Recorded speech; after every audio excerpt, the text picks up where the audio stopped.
মুর্শিদাবাদের দিকে আমরা নজর রাখবো। নয়া ওয়াকফ আইনের প্রতিবাদে বিক্ষোভ, অশান্ত হয়েছে মুর্শিদাবাদের বিভিন্ন এলাকা।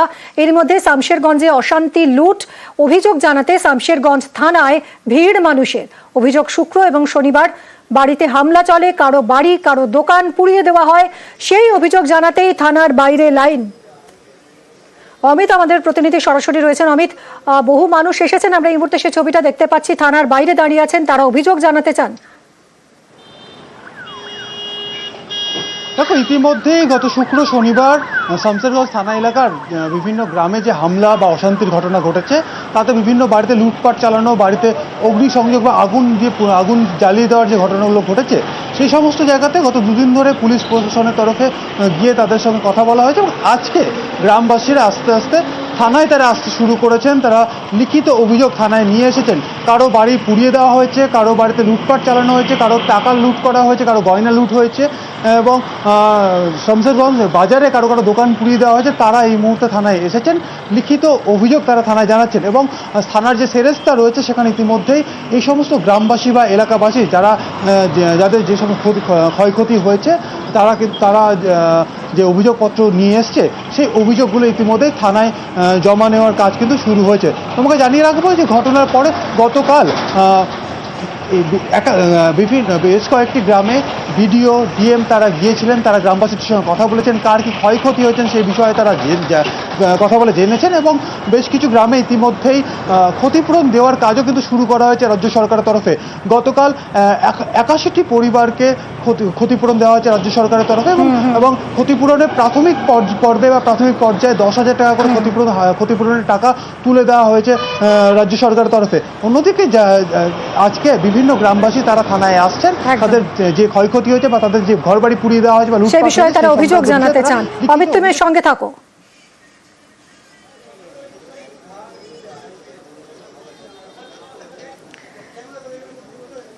শনিবার রাতে 7:30টার দিকে আমরা অনুপস্থিত ছিলাম।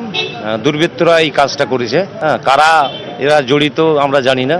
আমরা দোকানেই ছিলাম না, দোকান তালাবন্দি ছিল। তালা ভেঙে আমাদের কফির স্টল ছিল, প্রায় 2-2.5 লক্ষ টাকার জিনিসপত্র লুট করেছে। টাকাও লুট হয়েছে, প্রায় ক্যাশ খুচরো পয়সা নিয়ে প্রায় 22-23 হাজার টাকা ছিল। জবরদস্তি এসে ভাঙচুর করে, আগুন জ্বালিয়ে দেয়। লুট করার পরে আগুন জ্বালিয়ে দিল। অনেকগুলো টাকা ছিল, আমার মোটামুটি 40,000 টাকা ছিল। চারানা সোনা ছিল, সাপুর খাট, টিভি, আলমারি, যত সংসারের জিনিস ছিল সবগুলো ছিল, থালা বাসন সবগুলো গেছে। তারপরে আগুন লাগিয়ে দিয়েছে। এদিকে মুর্শিদাবাদের পরিস্থিতি নিয়ে বৈঠকে রাজ্য পুলিশের ডিজি এবং সিআরপিএফ আইজি। অমিতের থেকে আরো বিশদে জানবো। অমিত, কি জানা যাচ্ছে এই বৈঠক নিয়ে? দেখো, পরিস্থিতি স্বাভাবিক হচ্ছে শামশেরগঞ্জ বা সংলগ্ন এলাকাগুলোতে। সেক্ষেত্রে ইতিমধ্যে বিভিন্ন জায়গাতে পুলিশের পাশাপাশি রাজ্য পুলিশকে সাহায্য করার জন্য কেন্দ্রীয় বাহিনী সিআরপিএফ এবং বিএসএফ এর জওয়ানরা মোতায়েন রয়েছে। মোট 17 কোম্পানি কেন্দ্রীয় বাহিনী কিন্তু মোতায়েন রয়েছে এই মুহূর্তে শামশেরগঞ্জ, সুতি, এই সমস্ত এলাকাতে। সেক্ষেত্রে পরিস্থিতি নিয়ে এবং ডিপ্লয়মেন্ট নিয়ে আজকে সকালে শামশেরগঞ্জ থানাতে রাজ্য পুলিশের ডিজি রাজীব কুমারের সঙ্গে সিআরপিএফ এর আইজি বীরেন্দ্র কুমার শর্মা তিনি বৈঠক করেছেন। এবং বৈঠক করে বেরিয়ে বীরেন্দ্র কুমার শর্মা আইজি সিআরপিএফ যেটা জানিয়েছেন, পরিস্থিতি নর্মাল রয়েছে বা পরিস্থিতি এই মুহূর্তে স্বাভাবিক হচ্ছে আস্তে আস্তে। নতুন করে কোনো অশান্তির কোনো খবর নেই এবং রাজ্য পুলিশের সঙ্গে সাহায্যের হাত তারা বাড়িয়ে দিচ্ছে এবং রাজ্য পুলিশের সঙ্গে সহযোগিতা করে তারা বিভিন্ন জায়গাতে কেন্দ্রীয় বাহিনী ডিপ্লয়মেন্ট হয়েছে বা সিআরপিএফ ডিপ্লয়মেন্ট হয়েছে। সিআরপিএফের র্যাপিড অ্যাকশন ফোর্সকেও এখানে আনা হয়েছে, কারণ এরা বিশেষ প্রশিক্ষণপ্রাপ্ত। কারণ এই ধরনের ল অ্যান্ড অর্ডার সিচুয়েশন তৈরি হলে বা আইন শৃঙ্খলা জনিত পরিস্থিতি তৈরি হলে বা অশান্তির মাঝে র্যাপিড অ্যাকশন ফোর্সকে কিন্তু ব্যবহার করে থাকে সিআরপিএফ। এবং তাদের সাথে মহিলা বাহিনী বা মহিলা জওয়ান থাকে, কারণ বিভিন্ন এলাকাতে মহিলাদের তরফেও বিভিন্ন অভিযোগ উঠে আসছিল। সেক্ষেত্রে মহিলাদের আস্থা ফিরে পাওয়া, মহিলাদের যোগ্যতা মানে বিশ্বাস ফিরিয়ে আনার ক্ষেত্রে সিআরপিএফ এর যে র্যাপিড অ্যাকশন ফোর্সের যে মহিলা জওয়ান রয়েছেন, তারা রাজ্য পুলিশের মহিলা বাহিনীর সঙ্গে তারাও গিয়ে গ্রামবাসীদের সঙ্গে কথা বলছেন, বিশেষ করে মহিলাদের সঙ্গে কথা বলছেন। এবং সব মিলিয়ে পরিস্থিতি এখন স্বাভাবিকের পথে। আজকে সকাল থেকে দেখা যাচ্ছে যে গতকাল যে দোকানপাট খুলেছে তার তুলনায় আজকে অনেক বেশি দোকানপাট খুলেছে। মঙ্গলবার সাধারণত এই ধুলিয়ান বাজার কিন্তু কার্যত ছুটির দিন থাকে, কিন্তু যেহেতু গত 2-3 দিন ধরে দোকান বন্ধ ছিল, বাজার বন্ধ ছিল, সে কারণে আজকে ছুটির দিন থাকা সত্ত্বেও ধুলিয়ান বাজার কিন্তু খুলেছে। সাধারণ মানুষ বাজারে আসতে শুরু করে। স্বাভাবিক পরিস্থিতি যে স্বাভাবিক হচ্ছে, মানুষের একদমই সেই খবরও আমরা আসবো। অমিত, তবে আজকের বৈঠক নিয়ে কি বললেন আমরা শুনবো। डिप्लॉयमेंट प्लान हम लोग का डिस्कस हुआ और सिचुएशन अभी नॉर्मलसी की तरफ लिंप बैक कर रहा है, तो ठीक है, स्थिति सुधर जाएगी। कोई बड़ी घटना का रिपोर्टिंग नहीं है और बाकी एक्टिविटी हम लोग का भी चल रहा है, तो situation limping back to normal. नया कोई हादसा का खबर नहीं है। रैपिड एक्शन फोर्स है और सीआरपीएफ की और भी कंपनियां हैं, टोटल 8 कंपनियां डिप्लॉयड हैं। हमारा महिला कंपोनेंट इनबिल्ट होता है रैपिड एक्शन फोर्स के अंदर, तो महिला कंपनी भी महिला कंपोनेंट है उसमें। हाँ, अभी पीसफुल है, it is coming back to normal. যেরকম অমিত জানাচ্ছিল, ক্রমশই ছন্দে ফিরছে মুর্শিদাবাদ। শামশেরগঞ্জে দোকান বাজার খুলতে শুরু করেছে, ধুলিয়ানে শিব মন্দির বাজারও খুলেছে।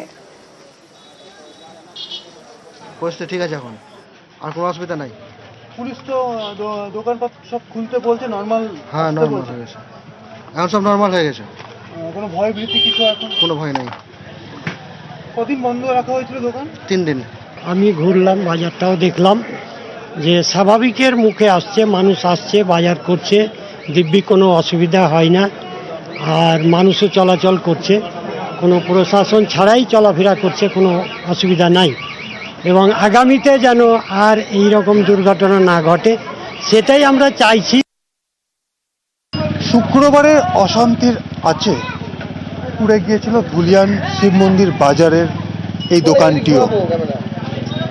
সেই পোড়া দাগ নিয়েই আস্তে আস্তে ধুলিয়ান স্বাভাবিক ছন্দে ফিরছে। পুলিশের তরফে মাইকিং করা হয়েছে দোকানপাট খুলে দেওয়ার জন্য। মঙ্গলবার ধুলিয়ানে সাপ্তাহিক ছুটির দিন হলেও গত 3 দিন বাজার বন্ধ থাকার কারণে আজ মঙ্গলবার দোকানপাট খুলতে শুরু করেছে। বাজারে আসতে শুরু করেছেন সাধারণ মানুষ। পুলিশ মোতায়েন রয়েছে, চলছে কেন্দ্রীয় বাহিনীর টহলদারি। তারই মাঝে আবারও স্বাভাবিক ছন্দে ফেরার তাগিদ দেখা গিয়েছে ধুলিয়ানবাসীর মনে। তাই আতঙ্ক কাটিয়ে আবারও বাজারে এসছেন সাধারণ মানুষ, চলছে কেনাকাটা। ক্যামেরায় কাঞ্চনের সঙ্গে অমিত, নিউজ 18 বাংলা, ধুলিয়ান। নববর্ষে ছন্দে ফিরছে ধুলিয়ান শামশেরগঞ্জ, আতঙ্ক কাটিয়ে খুলছে একাধিক দোকান। পরিস্থিতি তো আপনার প্রশাসন থেকে বলছে যে কি দোকানপাট খুলুক, আমরা তাই দেখে একটু আসলাম বাজারের দিকে, যে কি না সব কিছু কিছু দোকান টোকান খুলেছে, তো আমরা দেখলাম যে না একটু দোকানটা খুলি, আশা করি স্বাভাবিক হয়ে যাবে। প্রশাসনিক দিক দিয়ে ভালো হেল্প আছে।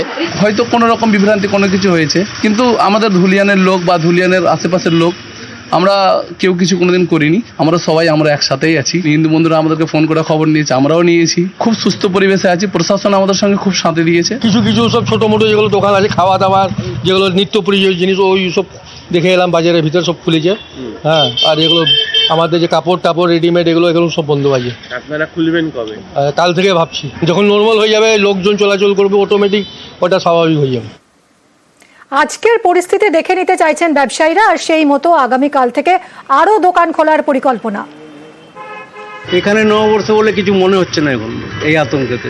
এখন পরিস্থিতি স্বাভাবিক হবে, তারপরে মানুষ দোকানপত্র খুলবে। নিশ্চয়ই ভয় আছে, নিশ্চয়ই ভয় আছে। প্রশাসন আছে, যথেষ্ট পরিমাণ প্রশাসন আছে, আমরা সুরক্ষিত আছি, কিন্তু মনের মধ্যে একটা আতঙ্ক তো আছেই দাদা। প্রশাসনের পদক্ষেপে খুশি ব্যবসায়ীরা। সকাল থেকেই ধুলিয়ানে ঢুকছে পণ্যবাহী গাড়ি। গত কয়েকদিনের তুলনায় আজ রাস্তায় মানুষ বেরিয়েছেন, মোড়ে মোড়ে পুলিশ বাহিনী টহল দিচ্ছে।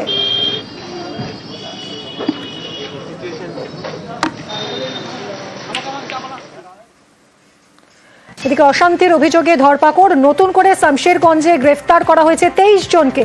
বিজেপির বিরুদ্ধে প্ররোচনার অভিযোগ তৃণমূল বিধায়কের।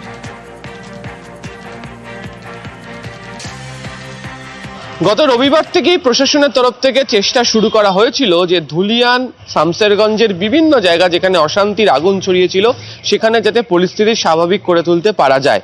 মূলত যারা ব্যবসায়ীরা রয়েছেন তারা যে ধর্মেরই হোক না কেন, তাদের সঙ্গে কথা বলে তারা যাতে দোকান খোলেন সেই ব্যবস্থা করা হয়। নববর্ষের যে চল সাধারণত দোকানে হালখাতা পুজো করার, ধুলিয়ানের অন্তর্গত এই জায়গাতে সে অর্থে নেই। তবে মঙ্গলবার দিন দেখতে যে ধুলিয়ান বাজার সে অর্থে বন্ধ থাকে। তবে অনেকেই ভেবেছিলেন যে নববর্ষের দিন সমস্ত দোকানপাটই হয়তো খুলে যাবে, তবে সমস্ত দোকানপাট না খুললেও গত কয়েক দিনের তুলনায় অনেক বেশি সংখ্যক দোকানপাট খুলতে দেখতে পাওয়া গিয়েছে যে মঙ্গলবার সকাল থেকে ধুলিয়ান এলাকাতে।